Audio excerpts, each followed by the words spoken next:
National government کی باتیں ہو رہی ہیں مفتاح صاحب، اور کہا جاتا ہے کہ مرکز کے اندر، صرف مرکز کے اندر نیشنل گورنمنٹ بنا دی جائے جس میں پی ٹی آئی بھی شامل ہو، اور پھر جناب ڈیسائیڈ کیا جائے، کیونکہ اوبویسلی پی ٹی آئی کے سامنے لے ڈاؤن کی جا سکتی ہیں چیزیں، اور پی ٹی آئی کہہ سکتی ہے جناب کہ اگلے 6 ماہ میں یا 90 دن میں الیکشن کرائیں، گورنمنٹ کہہ سکتی ہے جناب کہ نہیں جی ہم الیکشن کرائیں گے 2 سال بعد، اور درمیان کا کوئی راستہ نکلا ہے، درمیان کی کوئی ڈیٹ نکل آئے، نیشنل گورنمنٹ بن جائے، پرائم منسٹر جو ہے وہ سارے لیڈران مل کے بیٹھ کے ڈیسائیڈ کر لیں، بڑی بڑی پارٹیز کے جو لیڈران ہیں، زرداری صاحب ہیں، مولانا فضل الرحمان صاحب ہیں، نواز شریف صاحب ہیں، یہ اور جتنے بھی بڑے بڑے لیڈرز ہیں بیٹھ جائیں، 700-800 تو لیڈر ہیں سارے گنے چنے، وہ سارے بیٹھ جائیں، ڈیسائیڈ کر لیں جناب کس کو وزیر اعظم بنانا ہے، کوئی نیوٹرل آدمی وزیر اعظم بنا دے یا کسی چھوٹی جماعت سے لے کر کسی کو وزیر اعظم بنا دے تاکہ کل کو بعد میں انگلیاں بھی نہ اٹھے، اور اس طرح کا اگر کوئی کام کیا جب، لیکن صوبوں میں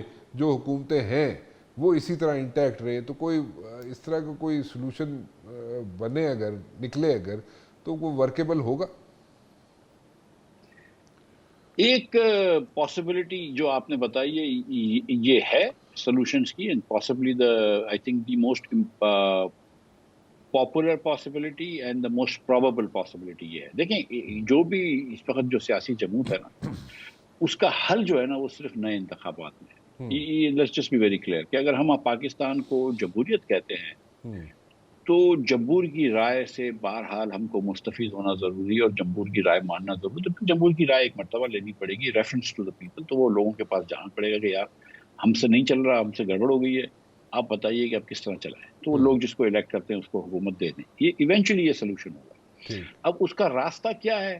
اس کا ایک راستہ یہ ہے کہ یار ہم ایک نیشنل گورنمنٹ بنائیں، وہ جس کے اندر یہ پیپلز پارٹی بھی ہو، پی ٹی آئی بھی ہو اور مسلم لیگ بھی ہو، لیکن کوئی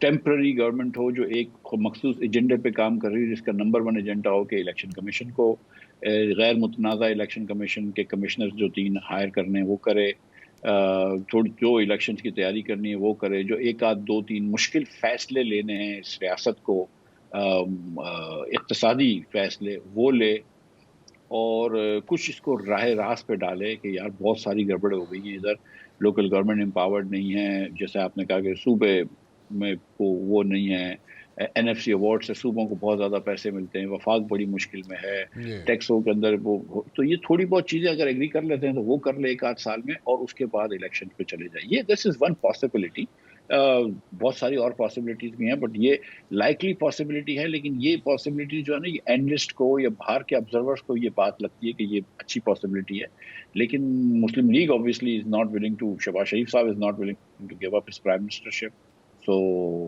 that's the اور پھر ان کے جو ان کو ہٹانے والا بھی کوئی نہیں ہے، وہ بھی نہیں ہٹانا چاہ رہے۔ اچھا، تو میں اس پہ آتا ہوں، ہٹانا چاہیے نہیں ہٹانا چاہیے، ہٹا سکتے ہیں نہیں ہٹا سکتے، مشکل فیصلے آپ نے ذکر کیا ہے، 2-3 مشکل فیصلے لینے پڑیں گے، کون سے 2-3 مشکل فیصلے جو لینے پڑیں گے؟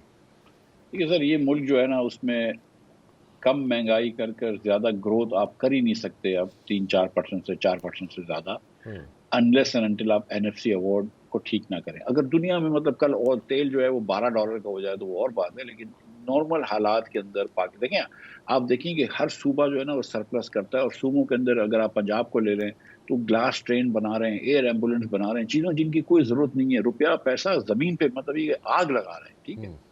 ایم این ایس کو اربوں روپے دے دیا پروجیکٹ کرنے میں، ایم پی ایس کو، سندھ پتہ نہیں کیا کرتا ہے پیسوں کا، اللہ جانتا ہے۔ بلوچستان کے اندر کرپشن کا ایک جو ہم تصور نہیں کر سکتے وہ کرپشن ہے کہ 3000 اسکولیں بنائی ہیں، 2700 گوسٹ اسکول ہیں، مطلب مطلب یہ جو بلوچستان میں جو آدھا مسئلہ ہے یہ کرپشن کا ہے۔ تو اور اس کے بعد کے پی کے اندر پتہ نہیں کیا ہوتا ہے۔ میں آپ کو بتا رہا ہوں کہ صوبوں کے پاس اتنا زیادہ پیسہ ہے، اور پھر آپ کو وفاق کا 8000 ارب کا ڈیفیسٹ ختم کرنے کے لیے 20000 ارب کا لوگوں سے ٹیکس لینا پڑے گا، جو ہمارے جو آج ٹیکس لے رہے ہیں اس سے 1.5 گنا زیادہ ہے، اور اس 20000 میں سے 12000 ارب پھر صوبوں کو دینا پڑے گا۔ تو مطلب لوگوں کو آپ مار رہے ہیں اور آپ ان سیاسی پارٹیوں کو صوبہ دے رہے ہیں۔ تبھی تو یہ سیاسی پارٹیاں ہوتی ہیں نا کہ وفاق لے لو ہم سے لیکن صوبے مت لینا، کیونکہ صوبہ از ویئر دا منی از۔ سو ایک تو یہ چینج کرنا پڑے گا۔ پھر آپ کو تعلیم کا نظام یکسر چینج کرنا پڑے گا۔ آپ کی تعلیم کا نظام دنیا میں خراب ترین ہے، اور آپ کو جب تک کہ آپ لوکل گورنمنٹ نہیں کریں، 2 خاندانوں کی وجہ سے آپ بیسکلی وہ ہے ہاسٹیج ہیں کہ وہ نہیں چاہتے کہ اپنا پاور چھوڑیں، تو نہ پنجاب میں نہ سندھ میں وہ لوکل گورنمنٹ کو وہ امپاور نہیں کرتے، اور اس لیے لوکل گورنمنٹ امپاور نہیں ہوتی. لوکل دنیا بھر میں لوکل گورنمنٹس ہوتی ہیں جو اسکول چلائیں گا. اب لاہور کے اندر ایک بیوروکریٹ بیٹھ کے اٹک سے رحیم یار خان تک اسکول چلائے، کراچی میں ایک آدمی بیٹھ کے گوٹکی سے کراچی تک اسکولیں چلائے. پاگل والی باتیں ہیں نا، یہ ہو نہیں سکتا ہے دنیا میں. تبھی تو آپ کے 2.70 کروڑ بچے اسکول کے باہر ہیں. کمپیئر کریں ہندوستان کے جس کے 11 لاکھ بچے اسکول کے باہر ہیں، 11,70,000. تو ہم کہاں لے کر آ گئے ہیں ملک کو؟ تو آپ کو لوکل گورنمنٹ کو امپاور کرنا پڑے گا. آپ کو ہیلتھ، ایجوکیشن، پولیس وغیرہ سب ان کو دے دیں. تو یہ جتنے آپ کی لڑائیاں جو بلوچستان کی لڑائیاں نا، یہ بھی آدھی کم ہو جائیں گی. پھر میں یہ سمجھتا ہوں سر، بلوچستان کا تو میں آپ کو ایک حل دے دیتا ہوں سیریسلی، جس پر بلوچستان کا 900 ارب روپے کا بجٹ ہے. 230 ارب روپے کا میرے خیال سے ان کا پی ایس ڈی پی ہے، اے ڈی پی جس کو بولتے ہیں، اینول ڈیولپمنٹ. آپ اور اس سال اگلے سال ان کو 100 ارب روپے اور ملے گا وفاق سے. یہ 200-300 ارب روپے آپ آرام سے نکال سکتے ہیں. 1 کروڑ فیملیاں بلوچستان میں، 1.40 کروڑ بلوچستان میں لوگ رہتے ہیں، 20 لاکھ فیملیاں ہیں. ہر فیملی کو اگر آپ دے دیں 20,000 روپیہ مہینے کا 50% غریب فیملیوں کو، تو 300 ارب روپے کے اندر آپ ہر 50% بلوچستانی فیملی، یعنی کہ آپ 10 لاکھ بلوچستانی غریب فیملیوں کو، 50% غریب فیملیوں کو. And I say Balochistan because it includes Baloch and Pashtun and some Punjabis which are still called settlers for some reason, although they have been there for more than 100 years سے زیادہ رہتے ہیں. So it just tells you the ethnicity of this society, the ethnic basis of these societies. اور یہ قسم کھا کے بتا رہا ہوں کہ یہ بی ایل اے وغیرہ جو ہے نا، وہ خود بخود اپنی موت مر جائے گا. اور آپ کو پیسے اپنی جیب سے نہیں دینے پڑیں گے. آپ کو یہ کرپشن روک کے، اے ڈی پی روک کر آپ کو پیسے دینے. کوئی ہلکا سا 200-300 ارب روپے بلوچستان کے بجٹ سے آپ ہنس کے نکال سکتے ہیں. تو آپ دے دیں یہ پیسے، اور مطلب آپ دیکھیے اگر یہ 2 سال کے اندر بی ایل اے کا نام اگر کوئی لیتا ہو، اس کو پیٹ میں کھانا مل جائے نا، کوئی بی ایل اے نہیں ہوتا ہے. اچھا چلیں، یہ بھی بڑا اچھا سلوشن دیا آپ نے. لیکن تھوڑا سا میں آگے چلوں گا. یہاں پہ ذرا یہ جو باتیں ہوتی ہیں، تھوڑا سا پی ٹی آئی کی سائڈ پہ چلوں گا میں. اور آپ لوگ جو ہیں مل جل کے ایک الائنس بھی بنا رہے ہیں، اور الائنس ورکیبل نظر آتا ہے آپ کو؟ کیونکہ یہاں پہ آپ جو باتیں کر رہے ہیں وہ احتجاج کی بھی باتیں کر رہے ہیں. کیا آپ مل جل کے پی ٹی آئی کے ساتھ احتجاج کرنے کے لیے تیار ہیں؟ اور اگر تیار ہیں تو آبجیکٹو کیا ہے؟ بتائیں. آبجیکٹو تو یہ رہا ہے نا پی ٹی آئی کا ہمیشہ سے کہ عمران خان کو باہر نکال لیا جائے، اس کو رہائی مل جائے.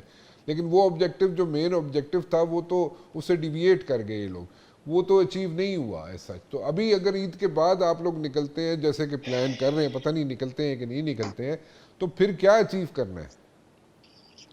سر گزارش یہ ہے کہ اس وقت جتنی افیکٹو اپوزیشن عوام پاکستان کر رہی ہے، اتنی کوئی بھی پارٹی نہیں کر رہی. جو سولر کے اوپر حکومت کے جو پالیسی یوٹرنس کے اوپر جو بات ہم لوگوں نے کی ہے، پریس کانفرنس کی ہے، ٹویٹس کریں وغیرہ وغیرہ، اس پہ حکومت مجبور ہوئی ہے. پریس ریلیزز نکالی ہے، اخبار میں سٹوریاں ڈلوائی ہیں حکومت نے. شہباز شریف صاحب یہ کہہ رہے ہیں کہ ہم نے یوٹرن نہیں لی، جبکہ یوٹرن لی ہے انہوں نے. تو یہ جتنی باتیں عوام پاکستان کر رہی ہے، اتنی تو کوئی اور اپوزیشن کی پارٹی نہیں کر رہی. جو آئین اور قانون پہ شاہد عباسی کے پاس کلیئرٹی ہے، وہ میرے خیال سے بہت کم لوگوں کے پاس. ہمارا احتجاج سب دھرنے والا نہیں ہے. ٹھیک ہے، ہم نہ ہماری اتنی کوئی سائز ہے پارٹی کی، نہ ہماری یہ سوچ ہے. ٹھیک ہے، سائز بھی ہو تو ہماری یہ ہم دھرنے ورنے والے نہیں ہیں. ٹھیک ہے، ہم جا کے بار کاؤنسل میں جا کے تقریر کر سکتے ہیں، ہم چیمبرز آف کامرس میں جا کے تقریر کر سکتے ہیں، ہم یونیورسٹیز میں جا کے تقریر کر سکتے ہیں، ہم سیوک ایسوسیشنز میں جا کے تقریر کر سکتے ہیں، ہم اپنی بات کو اخباروں میں، اینکران میں، اس میں پھیلا سکتے ہیں، اور لوگوں کو اس بات کی بات کر سکتے ہیں کہ دیکھو، جب تک کہ آپ ملک کے اندر قانون کی حکمرانی نہیں لاؤ گے، ملک آگے نہیں بڑھ سکتا. اور اس کی اگزامپل پاکستان خود ہے. جب تک کہ ادھر آئین کی بالادستی نہیں ہوگی، جو 26ویں آئینی ترمیم ہے جس سے آپ نے آئین کو بیسکلی ملیا میٹ کر دیا ہے، اس کے بعد ملک کو آگے جانا بالکل تسلیم نہیں ہو سکتا، کیونکہ جوڈیشری کو آپ نے ختم کر دیا ہے. اور یہ چیز جو ہے نا، یہ آج مسلم لیگ بیٹھی ہوئی ہے. میں آپ کو رانا صاحب، آپ بھی بڑے جید صحافی ہیں اور بڑا عرصہ ہو گیا آپ کو. ہم دونوں کی اللہ کی مہربانی سے اتنی عمر ہو گئی کہ ہمیں تجھ کو تجربہ ہے. آپ کو بھی پتا ہے کہ یہ جو قوانین آج کالے قوانین بنا رہے ہیں، یہ مسلم لیگ کے گلے پڑنے ہیں. جس طرح پی ٹی آئی نے جو قوانین بنائے تھے وہ ان کے گلے پڑے ہیں. تو مسلم لیگ کو یہ جو آج یہ حرکتیں ہو رہی ہیں، مسلم لیگ کو ایک نہ ایک دن اس کا جواب دینا ہوگا. اور کوئی جواب نہیں دیتا ہے پاکستان میں، صرف سیاستدانوں سے جواب طلب کیا ہوتا ہے. اور یہ جرنلسٹ پوچھیں گے کہ آپ نے یہ کیوں کیا ہے شہباز صاحب. تو ہمارا جو پی ٹی آئی کے ساتھ جو جو مل کے بیٹھے ہیں ہم لوگ ابھی تک، اور کوئی الائنس نہیں بنا ہے، اور ہم اس کی آبجیکٹیوز کی بات کر رہے ہیں، اس کے اندر کچھ مسائل ہیں پی ٹی آئی اور جے یو آئی کے بھی، اس کے اندر ہماری سوچ یہ ضرور ہے کہ آئین کی بالادستی ہو، ہماری سوچ یہ ضرور ہے کہ قانون کی حکمرانی ہو، لیکن ہم کو خان صاحب کے ماضی کے بارے میں بھی تھوڑا کچھ پتا ہے.